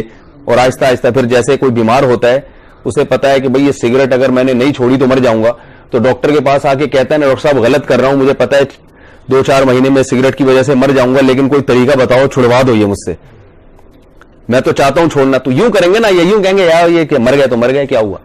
کوئی ایسا کہتا ہے کہ یار 2 مہینے ڈاکٹر نے کسی کو بتایا ہو کہ آپ کو ٹی بی ہو گئی ہے, سگریٹ پیا تو 2 مہینے میں مریں گے, اور مرنے کا پورا یقین ہے کہ مر جائیں گے آپ, تو یہ تھوڑی کہیں گے جاؤ یار کیا ہوتا ہے, مر گئے تو مر گئے. تو ابھی ایسا ہی ہے, مسلمانوں عورت کو بتایا جائے پردہ کرو ورنہ جہنم میں جاؤ گی. نبی صلی اللہ علیہ وسلم کی شدید وعیدیں ہیں.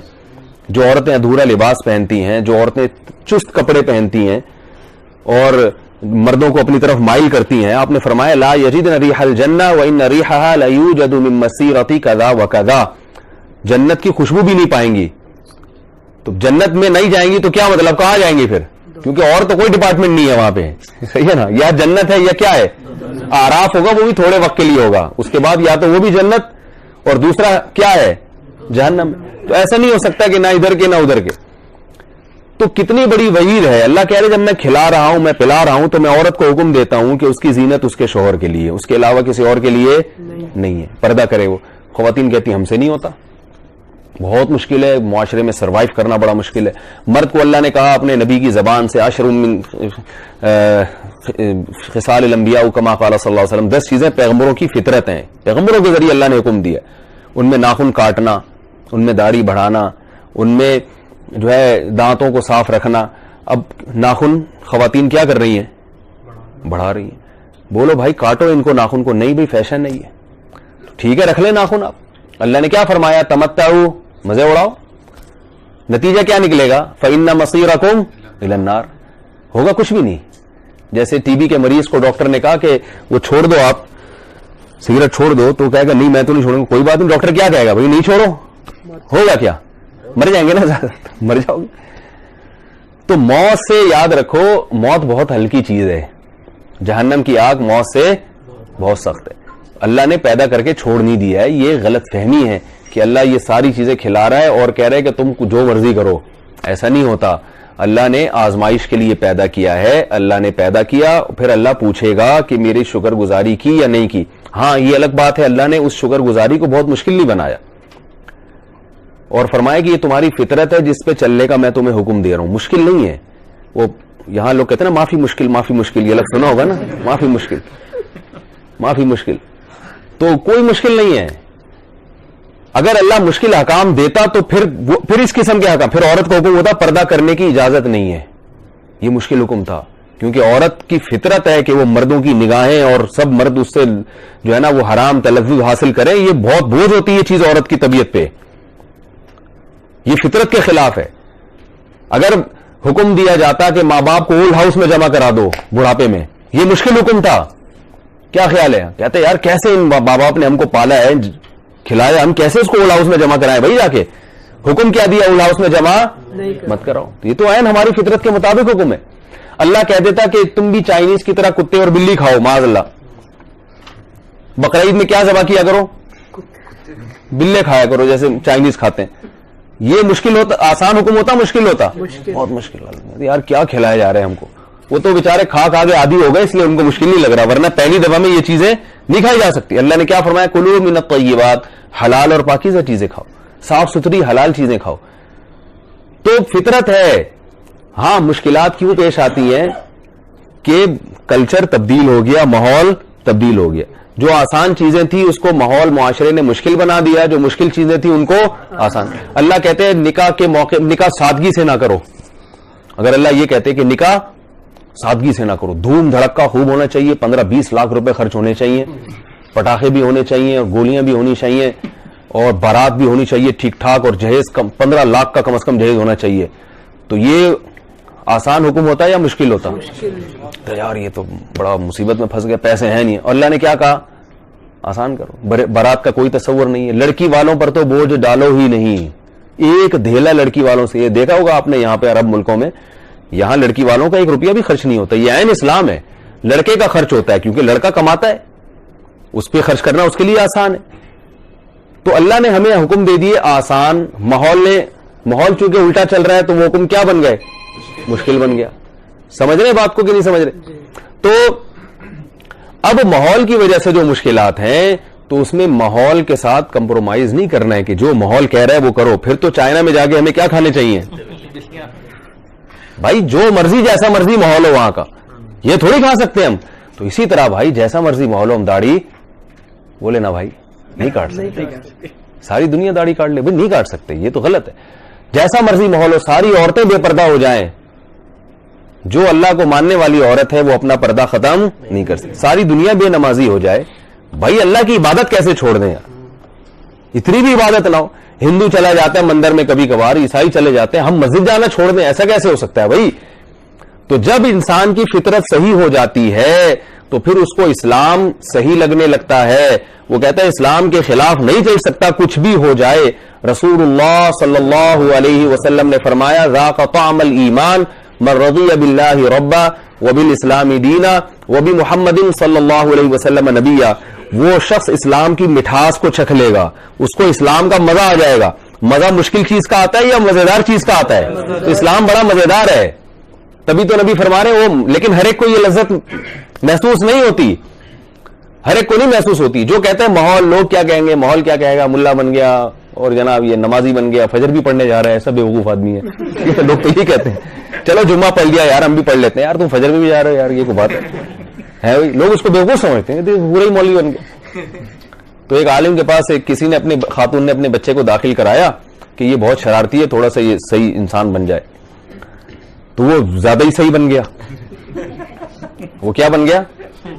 زیادہ ہی صحیح بن گیا نا. وہ پورا مولوی ٹائپ کا بن گیا، اس کی شلوار ٹخنوں سے اوپر ہو گئی، داڑھی رکھ لی. اب ہر چیز میں یہ گھر میں جا کے یہ حلال ہے، یہ حرام ہے، یہ ڈرامہ بند کرو، یہ فلم بند کرو، وہ لگاؤ ڈاکٹر ذاکر نائک لگاؤ، ٹھیک ہے نا، یا مولانا طارق امل صاحب لگاؤ. وہ ایسا بن گیا.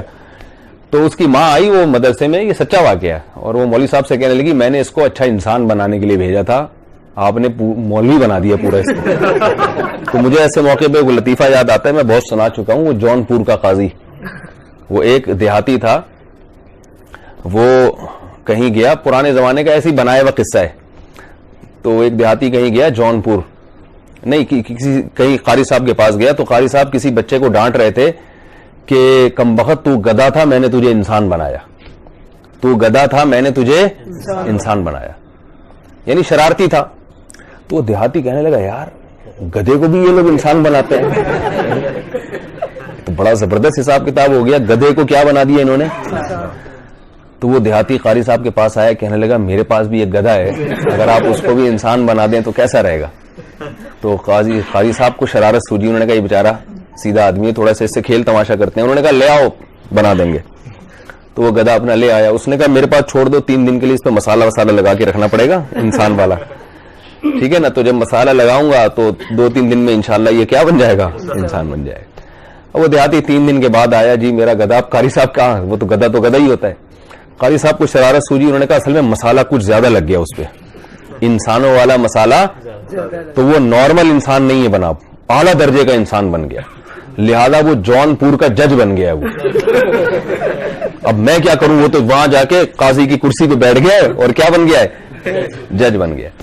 تو تم جاؤ, وہ جون پور کا جو جج ہے نا, جو مقدمے کر رہا ہے, فیصلے کر رہا ہے, وہ اصل میں تمہارا گدھا تھا جو وہاں جا کے بیٹھ گیا. اس نے کہا جان چھڑاؤ اس دیہاتی سے. تو وہ چلا وہاں جون پور پہنچا, وہاں دیکھا قاضی صاحب بیٹھے ہوئے, آرڈر اور مقدموں کی سماعت ہو رہی ہے.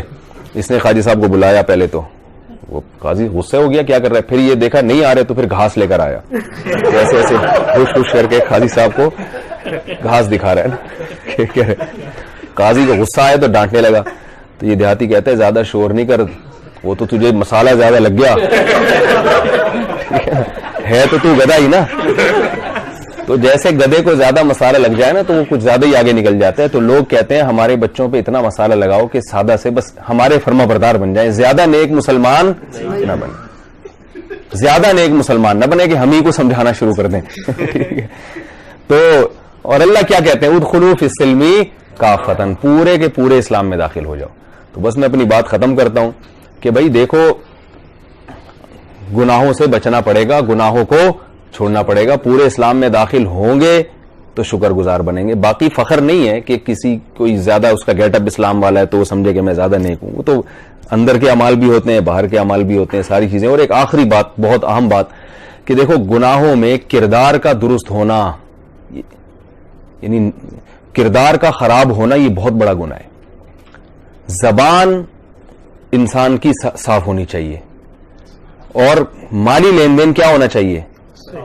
یہ بہت بڑی مصیبت ہے. جہاں بھی دنیا میں جاؤ, ہمارے ماشاءاللہ انڈیا اور پاکستان کے مسلمانوں نے بہت عزت دی الحمدللہ. عزت کا مطلب سمجھتے ہیں نا,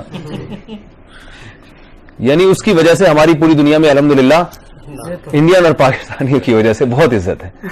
کیا مطلب سمجھتے ہیں نا, کہ وہ لوگ کہتے ہیں نا آج تو بہت عزت ہو گئی اس محلے میں, وہی والی عزت. تو یہ کیسی بات ہے کہ مسلمان بھی ہے اور مالی لین دین میں خرابی نہیں ہے. کوئی پیسے لے لے گا تو ٹائم پہ ادائی نہیں کرے گا.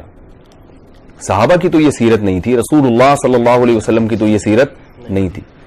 تو مالی معاملات میں انسان کھڑا ہونا چاہیے. زبان, نبی صلی اللہ علیہ وسلم سے صحابی نے پوچھا نا کہ مسلمان سے یہ گناہ ہو سکتا ہے, آپ نے فرمایا ہو سکتا ہے کسی پر شیطان غالب ہے. یہ گناہ ہو سکتا ہے, فرمایا ہو سکتا ہے کبھی شیطان غالب ہے. فرمایا کیا مسلمان جھوٹ بول سکتا ہے, آپ نے فرمایا نہیں, جھوٹ نہیں بول سکتا. یہ نہیں ہو سکتا کہ وہ مسلمان بھی اور جھوٹ بھی بول دے. اسی طرح قرآن نے بعض یہود و نصارہ کی تعریف کی ہے. بعض انہوں نے فرمایا ان میں بعض ایسے ہیں, اس وقت بعض تھے اب بہت سارے ہو گئے ہیں. انہوں نے فرمایا کہ ان میں بعض ایسے ہیں, ان آتیتم احداہن قنطارا, فرمایا کہ اگر نہیں, فرمایا ومن اہل الکتاب من ان تأمنہ بقنطار, ان میں بعض ایسے ہیں کہ اگر تم سونے کا ایک پہاڑ ان کو دے دو گے امانت کے طور پر, اعتماد کر کے, یؤدیہ الیک, اس میں سے ذرا بھی خیانت نہیں کریں گے, پورا سونے کا پہاڑ تمہیں واپس پہنچا دیں گے. تو یہ خیانت جو ہو رہی ہے نا, آج کسی پر اعتماد کیا جا سکتا ہے. فرمایا بعض ایسے ہیں کہ ان کو اگر 1 دینار یا 1 درہم دو گے نا, وہ بھی نکلوانا تمہارے لیے عذاب بن جائے گا. تو بھائی جب کسی کا پیسہ آپ نے لیا ہے اور جو ٹائم آپ نے بتایا کاروباری لین دین میں یا کسی بھی لحاظ سے, تو اس کو اس ٹائم پر پہلے سے پہنچانا ضروری ہے. وہ آپ کو کال نہ کرے کہ یار ٹائم ہو گیا ہے, آپ اس کو کال کر کے بتائیں کہ بھائی یہ ٹائم تھا, آپ مجھے بتاؤ میں نے پیسے کہاں پہنچانے ہیں. وہ پیچھے پڑا ہوا ہوتا ہے, وہی کال کر کے پوچھ رہا ہوتا ہے بھائی میرے پیسے ہیں یار, تم نے کہا تھا. اچھا یار اتنی جلدی کیا ہے, کل لے لینا, پرسوں لے لینا. کیوں ایسا ہو رہا ہے بھائی, یہ تو غلط ہے. لا يحل مال امرئ مسلم الا بطیب نفس منہ, مسلمان کا مال اس کی کامل رضا کے بغیر حلال نہیں ہے. وراثت میں یہی ہو رہا ہے. میں دیکھ رہا ہوں 20 سال ہو گئے ابا کے انتقال کو, بہن کا حصہ ہی نہیں دے رہے. مکان بیچیں, کچھ بھی کریں, اس کا حصہ نکالے نا. وہ کہہ رہے نہیں یار ابھی کیا کیوں بھائی, جو جس کے جتنے پیسے بنتے ہیں دے نا اس کو. ڈر یہ ہے کہ کہیں بھوکے نہ مر جائیں ہم. اس کا وہ نہیں ہے کہ اس کا پیسہ جو میں نے جیب میں رکھا ہوا ہے تو اس پہ کیا گزر رہی ہے. بلکہ اس پہ کچھ گزرے نہ گزرے، وراثت کا تو اس سے تعلق ہی نہیں ہے کہ کون پیسے والا اور کون غریب. اللہ نے کہا جس کا جتنا حصہ ہے آپ کو اس کو دینا پڑے گا، چاہے اس کو ضرورت ہو یا نہ ہو، لیکن نہیں دے رہے. تو مالی معاملات میں آ کے بہت زیادہ گڑبڑ ہو رہی ہے، یہ بھی کبیرہ گناہ ہے. اور یاد رکھو ملکی قوانین کو فالو کرنا یہ بھی شریعت کا حکم ہے. یا ایھا الذین آمنوا اطیعوا اللہ واطیعوا الرسول واولی الامر منکم. اولی الامر میں علماء بھی داخل ہے اور حکمران بھی داخل ہے. پوری دنیا میں جہاں بھی مسلمان جائے گا، اللہ معاف فرمائے، بہت سو کے بارے میں خبر ملتی ہے کہ قانون توڑتے ہیں. ابھی مجھے پتا چلا وہاں حرم میں پابندی لگائی ہے، کنسٹرکشن کا کام ہو رہا ہے تو صرف عمرہ کرنے والے لوگ طواف کر سکتے ہیں، عام لوگوں کو الاؤ نہیں ہے. لیکن لوگ کیا کر رہے ہیں، عمروں والوں کا گیٹ اپ احرام باندھ کے جا رہے ہیں طواف کرنے کے لیے. مجھ سے بہت لوگوں نے پوچھا، میں نے کہا بالکل جائز نہیں ہے. جب گورنمنٹ نے پابندی لگائی ہے اور پابندی ہمارے فائدے کے لیے لگائی ہے تاکہ وہاں رش کم ہو اور وہ کنسٹرکشن کا کام مکمل ہو جائے، تو آپ نے عمرہ کیا، طواف کر لیا، باقی نہیں کرو، اللہ اجر دے دے گا آپ کو. پھر بھی قانون توڑ توڑ کے اور بڑی فخر سے بتا رہے ہیں یار میں تو ایسے ٹوپی کرائی میں نے شرطے کو، اور جناب میں تو گنج ٹنڈ بھی کرا لی یا بال رکھ لیے، کیا ہوا واللہ عالم، اور میں گیا اور میں تو طواف پہ طواف کرتا ہوں. بھائی جب گورنمنٹ نے منع کر دیا کہ نہیں کر سکتے آپ، تو اس کا مطلب نہیں کر سکتے. یہ قانون کوئی فضول تھوڑی ہے، یہ تو قوم ہی کے لوگوں کے فائدے کے لیے. اگر یہ قانون کو آپ فالو نہیں کریں گے تو پھر نتیجہ کیا نکلے گا؟ وہ کام تھوڑی ہو سکتا ہے اتنے آرام سے جو وہ چاہ رہے ہیں کرنا. تو مسلمان کی یہ فطرت بن چکی ہے کہ جو بات بتائی جائے اس کے الٹا کرنا ہے. جو بتایا جا رہا ہے نا، کوئی بھی حکومت جو کہہ رہی ہے کہ یہ نہیں کرو تو ہم کیا کرنا ہے، کرنا ہے، اور پھر بتانا بھی ہے میں نے تو کر لیا. تو یہ کوئی خوشی کی بات نہیں ہوتی. جو جس ملک کا قانون ہے تو وہ قانون آپ کو فالو کرنا پڑے گا. یہ اللہ کا حکم ہے. حکمرانوں کی اطاعت کرنا اس لیے نہیں ہم کرتے کہ حاکم کا حکم ہے، یہ کس لیے کرتے ہیں؟ جیسے ماں باپ کی کیوں مانتے ہیں؟ اللہ کا حکم ہے نا، اس لیے ماں باپ کی مانتے ہیں ہم. تو اسی طرح یاد رکھو حاکم کی اطاعت کرنا بھی کس کا حکم ہے؟ تو قانون کو فالو. میں نے اپنے بزرگوں کو دیکھا ہے بہت زیادہ قانون کو فالو. ہمارے حضرت کیا کرتے تھے کہ اگر لال بتی جل رہی ہے پاکستان میں، یہاں تو لال بتی پہ سب رکے ہوئے ہوتے ہیں، پاکستان میں بہت مشکل ہے، ریڈ سگنل ہو، گاڑیاں بھی نہیں آ رہی ہوں، حضرت دیکھتے تھے گاڑیاں بھی نہیں، پھر بھی ریڈ پہ رکے رہتے تھے، نہیں روڈ کراس کریں. بھائی گورنمنٹ کا قانون ہے، لال بتی ہے تو رکنا ہے، تو چاہے ادھر سے گاڑی آ رہی ہو نہیں آ رہی ہو، ہم کیا کریں گے؟ رکیں گے. یہ باتیں یہاں تو آپ کو سمجھ میں نہیں آئیں گی. پاکستان جائیں اور کوئی لال بتی پہ رک جائے، اس کو عجائب گھر میں جمع کرا دیں آپ. یعنی بشرطے کہ روڈ پہ رش ہو تو پھر تو لوگ رک جاتے ہیں، کوئی ٹکر نہ مار دے. رش بھی نہیں ہے، کوئی ٹریفک پولیس والا بھی نہیں ہے، پھر ریڈ سگنل پہ آپ رکے ہوئے ہیں، تو لوگ کہتے ہیں یار اس کو کیا کرو، عجائب گھر میں جمع کرا دو. تو یہ ہو رہا ہے. تو یہ جو ہے نا قانون کی خلاف ورزی کرنا ہمارے ہاں ایک کمال بن چکا ہے. تو یہ معاملات بھی اپنے سیدھے کرنے ہیں، لوگوں سے، حکمرانوں سے، اللہ سے، یہ بھی معاملات بھی سیدھے کرنے ہیں، اور گناہوں سے بھی اپنے آپ کو بچانے کی کوشش کرنا ہے. یہ سارے کام ہوں گے تو پھر اللہ کی فہرست میں ہمارا شمار کس میں ہوگا؟ بھائی شکر گزار لوگوں میں ہوگا. یہ کام نہیں ہوں گے تو ہمارا شمار کس میں ہوگا؟ ناشکرے لوگوں میں ہوگا. تو یہی امتحان ہے جس کے لیے اللہ نے ہمیں پیدا کیا. اللہ تعالی ہم سب کو سمجھنے کی، عمل کرنے کی توفیق عطا فرمائے. کوئی سوال پوچھنا ہو آپ لوگوں نے بلا تکلف پوچھ سکتے ہیں، کوئی پابندی نہیں ہے. جواب آئے گا تو بتا دوں گا، نہیں آئے گا تو بول دوں گا بھائی نہیں آتا. بٹ کوائن کے حوالے سے سوال، بٹ کوائن کے حوالے سے اگر سوال نہ پوچھتے تو بہت اچھا تھا. اس کی وجہ یہ کہ بٹ کوائن کے بارے میں علماء وہاں بہت زیادہ پریشانی ہے. کیا حضرت مفتی محمد تقی عثمانی صاحب جو ان تجارتی امور میں اتنے ماہر ہیں وہ بھی ابھی تک کنفیوز ہیں. تو وہاں دارالعلوم کرنگی کا بھی ابھی تک کوئی فتویٰ نہیں آیا، جامعۃ الرشید کا بھی نہیں آیا. تو حدیث میں آتا ہے دع ما یریبک الی ما لا یریبک، جو مشکوک چیز ہے اس کو چھوڑ دو. جب تک کوئی واضح فتویٰ نہیں آتا تو احتیاط رکھنا بہتر ہے. لالچ بہت بری چیز ہے. آپ دیکھیں مضاربہ اسکینڈل جو بنا ہے، سب علماء اس میں بتا رہے تھے، بہت سے علماء نے کہا کہ یہ غلط ہے، لیکن بس یار دو پیسہ دو اور وہ سب غائب ہو گیا. تو یہ ہوائی کرنسی ہے، فرضی کرنسی ہے. یہ کل میٹر گھوم گیا اور حکومت نے ہی کہہ دیا کہ میں اس کو نہیں مانتے تو کہاں جائیں گے آپ.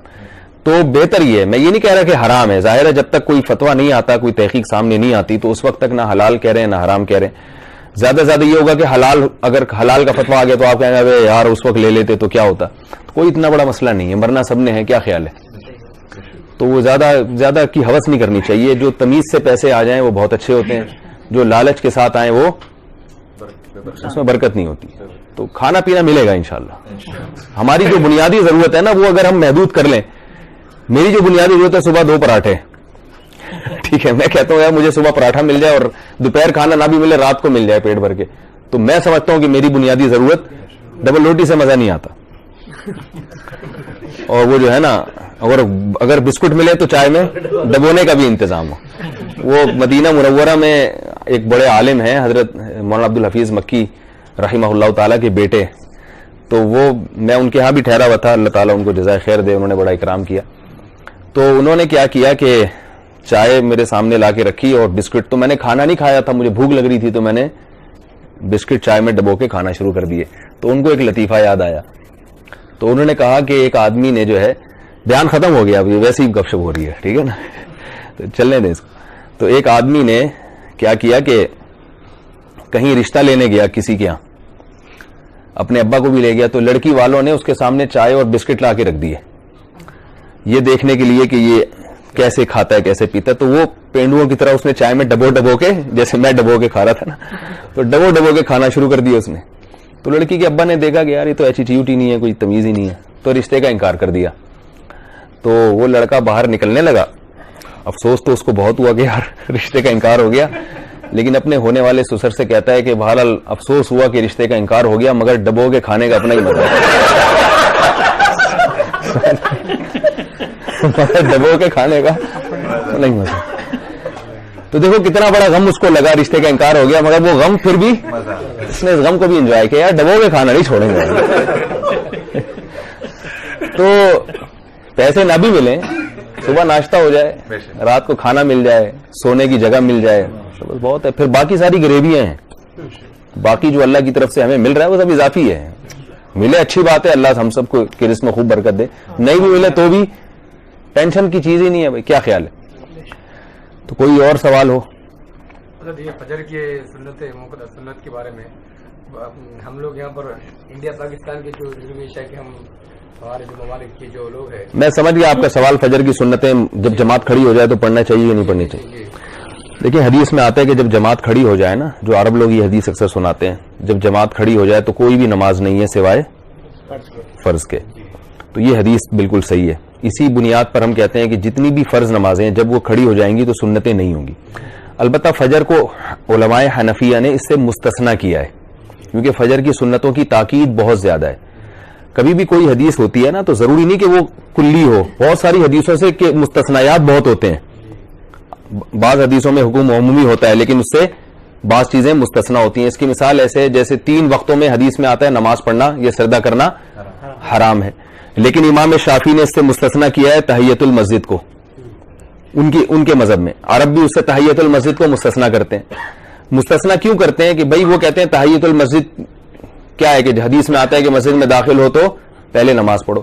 تو جیسے انہوں نے اس حدیث کو عام رکھا اور اس کو خاص کر دیا, تو ایسے ہی ہم نے کیا کیا کہ جو علماء حنفیہ ہیں انہوں نے اس حدیث کو تو عام 4 نمازوں کے حق میں تو عام رکھا کہ جب جماعت کھڑی ہو جائے تو سنتیں نہ پڑھو, لیکن فجر میں کیا کر دیا, اس کی تخصیص کر دی. تخصیص اس لیے کی ہے کہ فجر کی سنتوں کی تاکید بہت زیادہ ہے, اس پر سب کا اتفاق ہے کہ سب سے زیادہ موقت سنتیں وہ فجر کی ہیں. اور یہ صرف قیاس برائے قیاس نہیں, عبداللہ ابن مسعود رضی اللہ تعالیٰ عنہ سے دیگر بعض صحابہ سے صحیح سند سے ثابت ہے کہ جب وہ فجر کی جماعت کھڑی بھی ہو جاتی تھی تو وہ مسجد کے باہر سنتیں پڑھ لیتے تھے. لیکن اس میں ایک جہالت ہے, وہ یہ ہے کہ جس برآمدے میں نماز ہو رہی ہو وہیں سنتیں پڑھنا یہ جائز نہیں ہے. لوگ کیا کرتے ہیں, ادھر جماعت ہو رہی ہے ادھر ہی سنتیں. تو اگر آپ کے پاس کہیں باہر یا بالکل کونے میں کسی ستون کے پیچھے سنتیں پڑھنے کی جگہ نہیں ہے تو پھر آپ سنتیں چھوڑ دیں, سمجھ رہے, کیونکہ جہاں جماعت ہو رہی ہے بالکل وہیں اسی مقام پہ اسی برآمدے میں کھڑے ہو کر سنتیں پڑھنا اس کی اجازت نہیں ہے. دوسری بات یہ کہ سنتیں پڑھنے کی اجازت اس صورت میں ہے جب آپ کو جماعت ملنے کا یقین ہو. اگر آپ کو یہ کہ جماعت میری سنتوں کی وجہ سے فوت ہو جائے گی تو جماعت کی تاکید شریعت میں زیادہ ہے. تو علماء کہتے ہیں کہ فجر کی کم از کم 1 رکعت ملنے کا یقین ہو. اگر آپ کو یہ ڈر ہے کہ میں سنتوں میں مشغول ہوا تو 1 سے زیادہ رکعت نکل جائے گی تو پھر آپ سنتیں نہیں پڑھ سکتے, کیونکہ آدھی سے زیادہ جماعت نکلنا ایسے گویا پوری نکل گئی. 1 منٹ. تیسری بات یہ ہے کہ جہاں فتنہ اور انتشار کا خطرہ ہو وہاں بھی سنتیں چھوڑ دیں. اب یہاں فقہ حنبلی کو فالو کیا جاتا ہے. اب آپ کہیں مسجد میں کھڑے ہو کر سنتیں پڑھ رہے ہیں, وہ اس کو پوری تقریر تھوڑی سنائیں گے آپ بیٹھ کر کہ اصل میں یوں ہے پھر اصل میں یوں ہے. وہ کہے گا بھائی کیا ہلا وہ کیا معافی مشکل کچھ بھی ایسی بات کر دے گا آپ کو. تو ایک نئی ٹینشن میں آئیں گے. تو فتنے سے بچنا کیا ہے؟ فتنے کا خوف و سنتیں چھوڑ دیں, پھر اشراق کے وقت میں پڑھیں. سمجھ رہے ہیں؟ عرب لوگ فجر کے فوراً بعد پڑھ لیتے ہیں. فجر کے فوراً بعد بھی سنتیں پڑھنا ہمارے یہاں جائز نہیں ہے. ہاں, کیونکہ فجر کی نماز کے بعد نوافل نبی صلی اللہ علیہ وسلم نے کبھی نہیں پڑھے. عبداللہ بن عمر رضی اللہ عنہ سے صحیح سند سے ثابت ہے. یہ جو حدیث میں آتا ہے نا کہ جب جس کی سنتیں رہ جائیں تو فجر کے بعد پڑھے, تو ہم یہ کہتے ہیں بعد سے مراد جب مکروہ وقت گزر جائے, کیونکہ عبداللہ بن عمر رضی اللہ عنہ کی سنتیں رہ گئی تھیں تو انہوں نے باقاعدہ انتظار کیا اور وہ بیٹھے کافی دیر تک. جب سورج طلوع ہوا ہے تو پھر انہوں نے سنتیں پڑھی ہیں. تو عبداللہ بن عمر رضی اللہ عنہ کا یہ عمل بتاتا ہے کہ بعد کا جو حدیث میں آتا ہے نا بعد میں پڑھو, اس کا کیا مطلب ہے. لیکن جہاں پر فجر کی نماز جو اول وقت میں ہوتی ہے جی, پاکستان میں تو فجر کی نماز بالکل آخر وقت میں ہوتی ہے. آپ نے بس فرض نماز ختم کی تو وہاں بیٹھنا ضروری نہیں ہے. فجر کی سنتیں چھوٹ گئی تو آفس جا کے پڑھ لیں, گھر جا کے پڑھ لیں. نہیں بھی پڑھیں تو بھی جائز ہے, لیکن بہتر ہے کہ اس کو پڑھ لیا جائے بعد میں. ظہر سے پہلے ہی پڑھ سکتے ہیں. جی, ظہر سے پہلے بھی ادا کی جا سکتی ہے. کیا مطلب سنت نہیں اتنی لیٹ نہیں, پھر تو مرنے سے پہلے پڑھ لیں آپ. زوال سے پہلے, زوال سے پہلے, ظہر کا وقت شروع ہونے سے پہلے, ظہر کی نماز سے پہلے نہیں, زوال سے پہلے پڑھ سکتے ہیں. کتنے وقت ہوتا ہے, کتنی دیر کے لیے ہوتا ہے؟ 5 سے 10 منٹ. اذان سے پہلے 10 منٹ؟ جی, اذان سے پہلے کی 10 منٹ یہ کیا ٹائم ہوتا یہاں جو اذان ہے نا بالکل زوال کے وقت سے 1 منٹ بعد ہوتی ہے, تو اذان سے پہلے 10 منٹ آپ نکال لیں. ٹھیک ہے, یہاں پہ اول وقت ہوتی ہے, ہم لوگ امام کے پیچھے تو پڑھ اصل بھی جائز ہے اول وقت میں پڑھنا, حنفیہ کے نزدیک بھی جائز ہے. ہم خود بھی پڑھانا ہے تو پڑھا سکتے ہاں پڑھا سکتے ہیں. افضل ہے تاخیر سے پڑھی جائے, لیکن پہلے پڑھنا بھی جائز ہے. ہیں. آن لائن کے ذریعے تھوڑا اس کا تھوڑا کچھ کریں, جی, آن لائن کے ذریعے وغیرہ دین حاصل کرنا یا رہنا سننا. تو ٹھیک ہے نا, آن لائن تو آج کل سارا کام آن لائن ہو رہا ہے. یہ ایسے ہی ہے جیسے اب لوگ کہتے ہیں تبلیغ تو نبی صلی اللہ علیہ وسلم نے جو طریقہ اختیار, تو نبی صلی اللہ علیہ وسلم تو گدھے پہ گھوڑے پہ بیٹھ کے گئے نا, جہاز پہ تھوڑی گئے ہیں. اب ہم کس پہ جاتے ہیں؟ جہاز. تو جو جدید زمانے میں جو چیزیں استعمال ہو رہی ہیں, پہلے جہاد ہوتا تھا تلوار سے, اب کس سے ہوتا ہے؟ بندوقوں سے ہوتا ہے. ٹھیک ہے, تو وہ جو جی, کچھ لوگ کہتے ہیں کہ اسلام مذہب ہے, جبکہ قرآن میں سورہ عمران میں لکھا ہے کہ دین تمہارے لیے, اسلام تمہارے لیے دین ہے. کیا اسلام کو مذہب کہنا بھی جائز؟ دیکھیں مذہب کا ایک اصطلاحی معنی ہے, ایک لغوی معنی ہے. ڈکشنری میں مذہب کہتے ہیں ما ذهب الیہ الرجل, آپ جس طرف کو جا رہے ہیں, ذہاب کی جگہ, تو آپ کی رائے جس طرف کو جا رہی ہے اس کو بھی مذہب اس معنی میں کہا جاتا ہے. مثال کے طور پر آپ کو اسلام سمجھ میں آ رہا ہے تو اس کا مطلب آپ کی رائے کدھر جا رہی ہے؟ اسلام کی طرف. تو اس معنی میں اسلام کو ہم کیا کہیں گے؟ مذہب. لیکن جو اصطلاح ہے نا, ٹرم ہے بھائی, ایک چیز کسی چیز کے ایک اصطلاحی معنی ہوتا ہے نا. جیسے صلاۃ عربی میں جو لغت میں ڈکشنری میں تو کیا کہتے ہیں؟ دعا کو بھی کہتے ہیں, لیکن ویسے جو لفظ صلاۃ ہے وہ ایک مخصوص عبادت کے معنی میں استعمال ہو رہا ہے. تو جو ٹرم ہے نا اس میں جو مذہب یعنی اسلام جیسے ہے تو وہ دین ہے, اس کو مذہب نہیں کہا جاتا. بلکہ مذہب اسلام میں جو پھر آراء مختلف بنتی ہیں, جیسے امام حنیفہ کا کہتے ہیں نا یہ مذہب ہے, امام شافعی کا یہ مذہب ہے, یعنی ان کی یہ رائے ہے. تو اس کے لیے زیادہ بہتر لفظ دین ہی ہے, یعنی ہمارا دین اسلام ہے, یا ہمارا دین جو ہے جس کو ہم فالو کرتے ہیں وہ اسلام ہے. یہ مفتی صاحب میری دوست کے بیٹے ہیں, وہ اسکول جاتے ہیں تو آتے آتے میں عصر کا ٹائم ہو جاتا ہے. ہاں, اسکول میں وہ ظہر کی نماز پڑھ نہیں پاتے. نماز کسی صورت میں معاف نہیں ہے.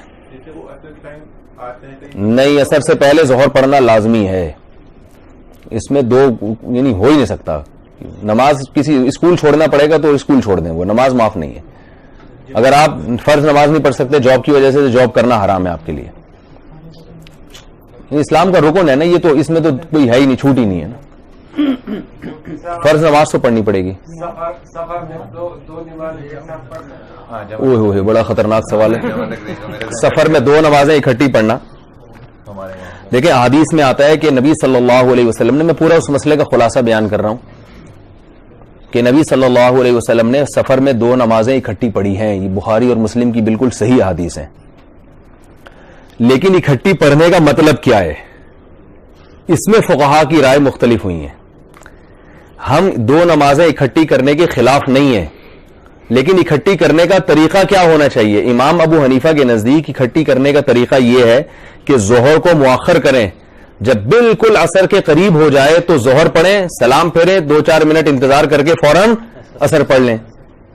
مغرب کو مؤخر کریں، عشاء کے بالکل قریب پہنچا دیں، جب مغرب عشاء کا وقت شروع ہونے والا ہو تو اس وقت فوراً کیا کر لیں؟ عشاء پڑھ لیں۔ اس طرح سے جمع کرنے کا حکم ہے۔ وجہ اس کی ہے، یہ جو بعض روایت میں یہ بھی آتا ہے کہ آپ صلی اللہ علیہ وسلم نے مغرب ظہر کو مؤخر کیا عصر تک، تو اس حدیث سے بعض لوگ رہے دیکھو عصر تک لے گئے آپ، تو ہم کہتے ہیں کہ کسی کے وقت کے قریب لے جانا اس کو بھی تک سے تعبیر کیا جاتا ہے۔ جیسے میں مسجد تک گیا تو ضروری نہیں کہ مسجد کے اندر داخل بھی ہو گیا ہوں، تو یہ واضح روایات نہیں ہے کہ آپ صلی اللہ علیہ وسلم نے باقاعدہ نماز قضا کر دی ہو، ایسا کسی روایت میں نہیں ہے۔ تو اس کی دلیل یہ ہے کہ قرآن مجید میں آتا ہے ان الصلاۃ کانت علی المؤمنین کتابا موقوتا، نماز مومنین پر مقررہ اوقات میں فرض ہے، ہر نماز کا ایک متعین وقت ہے۔ اگر یہ بعض لوگ یہ کہتے ہیں کہ نہیں جی یہ جو دو نمازیں اکٹھی پڑھی ہیں اس میں امام حنیفہ نے تعویل کی ہے، یہ سے گھمایا ہے بات کو، تو یہ اس لیے صحیح نہیں ہے۔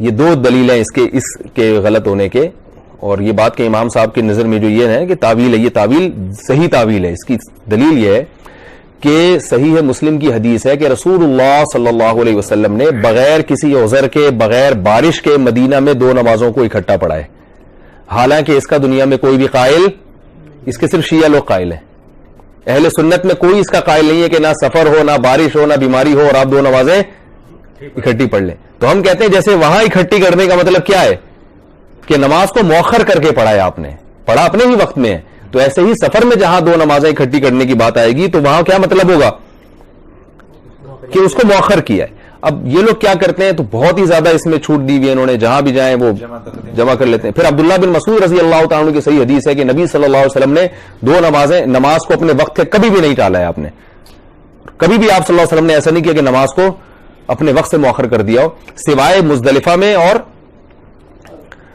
جو ہے نا مزدلفہ میں پڑھی جاتی ہے نا مغرب عشاء، اس میں ہے باقاعدہ وہ قضا کی جائے گی۔ ہاں وہ ظہر اثر جو ملائی جاتی ہے اس جی، تو اس کے علاوہ عبداللہ بن مسعود فرماتے ہیں کہیں بھی نہیں آپ صلی اللہ علیہ وسلم نے ایسا کیا۔ اور عبداللہ بن مسعود رضی اللہ تعالیٰ عنہ سفر اور حضر کے ساتھی تھے، ہمیشہ آپ صلی اللہ علیہ وسلم کے ساتھ بالکل ایسے آپ نے زندگی گزاری ہے ساتھ، یعنی صحابہ کہتے ہیں ہم آپ کو ایسا سمجھتے ہیں جیسے آپ کے گھر کے فرد ہوں۔ یہ تو اتنی بڑی دلیل ہے۔ تو امام ابو حنیفہ کا مذہب یہ ہے کہ قرآن مجید کی جو آیت جہاں آئے گی وہ قطعی ہوگی، تو اگر کوئی حدیث اس کے خلاف جاتی ہے تو امام صاحب اس حدیث میں کیا کرتے ہیں؟ تعویل کرتے ہیں، تاکہ پکی بات کو کمزور بات کی بنیاد پہ چھوڑا نہ جائے، کیونکہ حدیث میں تعویل کا امکان ہے۔ تو پہلی بات تو یہ۔ دوسری بات یہ کہ ٹھیک ہے بعض ائمہ اس کے بھی قائل ہیں، امام احمد بن حنبل، امام شافعی، امام مالک اس کے قائل ہیں کہ نماز کو قضا بھی کیا جا سکتا ہے، یعنی قضا کا مطلب بالکل ایسے جمع کیا جا سکتا ہے، لیکن سب کی نظر میں اس کی کچھ شرائط ہیں۔ جیسے امام شافعی کہتے ہیں پہلے سے نیت ہو جمع کرنے کی، صحیح ہے نا، پہلے سے نیت ہو۔ پھر بعض کے نزدیک جمع تقدیم جائز ہے، یعنی ظہر کے وقت میں اثر پڑھ سکتے ہیں لیکن عصر کے وقت میں ظہر نہیں پڑھ سکتے، بعض کے یہاں ایسے ہے۔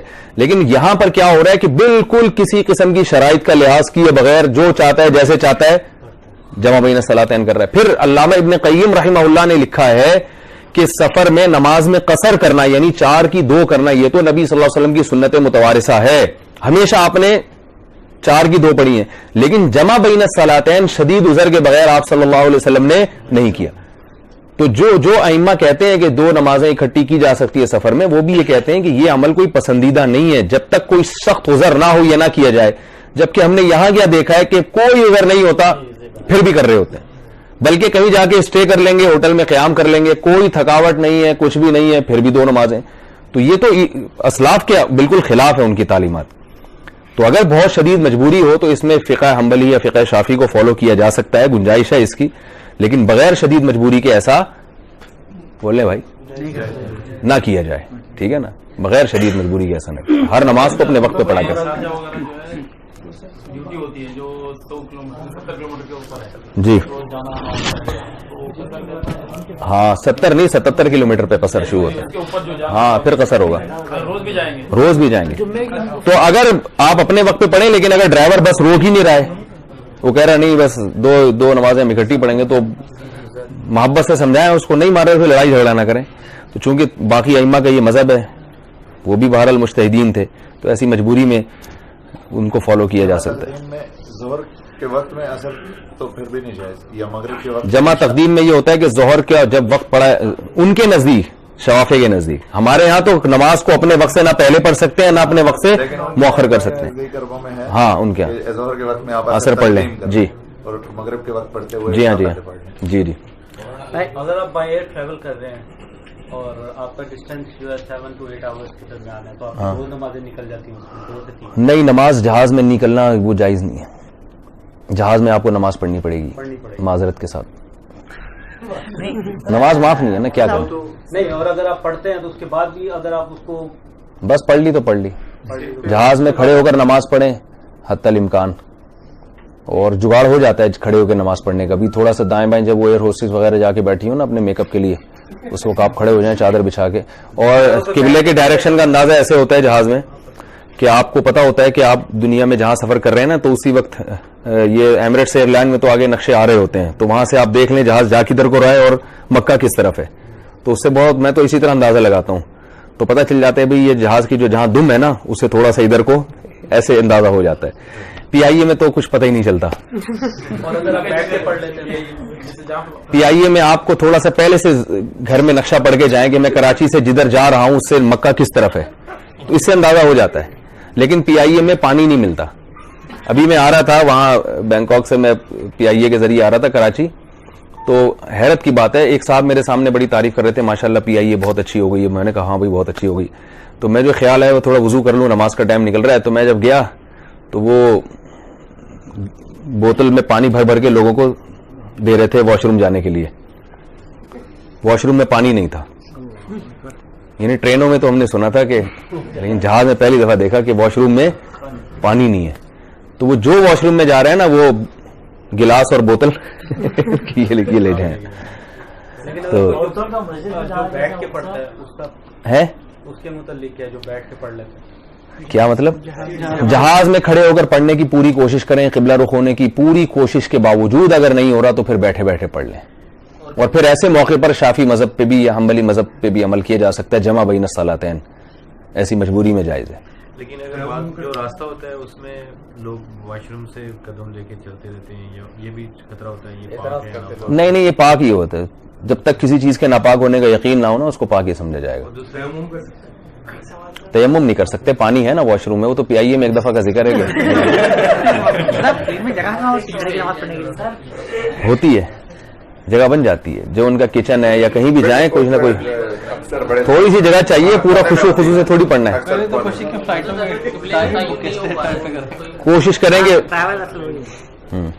بینک کے حوالے سے سوال کرنا تھا کہ جی, جو لوگ بینک سے گاڑی لیتے ہیں جی, یا پھر قرض لیتے ہیں, جس کو دبئی اسلامی بینک جو ہے وہ شرعی طریقہ, مجھے دبئی اسلامی بینک کا تو نہیں پتا, لیکن جو اسلامی بینکنگ ہے اس میں گاڑی کا طریقہ کار صحیح ہے, وہ لے سکتے.